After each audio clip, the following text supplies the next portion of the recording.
In today's video, I'm going to teach you how to create and embed forms with GoHighLevel. First, log into your GoHighLevel account and head straight to your Launchpad.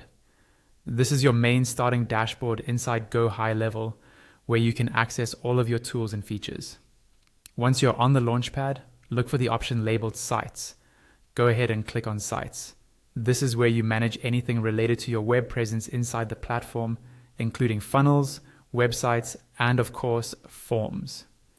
Inside the Sites section, you'll see a menu or tabs across the top or side. Find and click on Forms. This will take you into the Form Builder area, where all of your existing forms are listed and where you can create new ones. To create a new form, click on the button that says Add Form. This opens up the creation window. Here, GoHighLevel gives you two options. You can either start from scratch, which is ideal if you want full control and a custom layout. Or you can start from templates, which is faster if you just want to modify something that's already designed. Choose the option that fits your needs and then click on Create to open the form builder. Once your new form is open in the builder, you'll see a panel with different form elements you can drag onto the canvas. Scroll down through that list of elements until you find the one labeled HTML.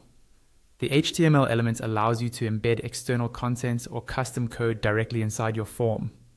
Click and drag that HTML element onto your form and drop it exactly where you want the embedded content to appear. After you've placed the HTML element, click on it and then select Edit HTML. This will open a small editor window where you can paste or type in your HTML code.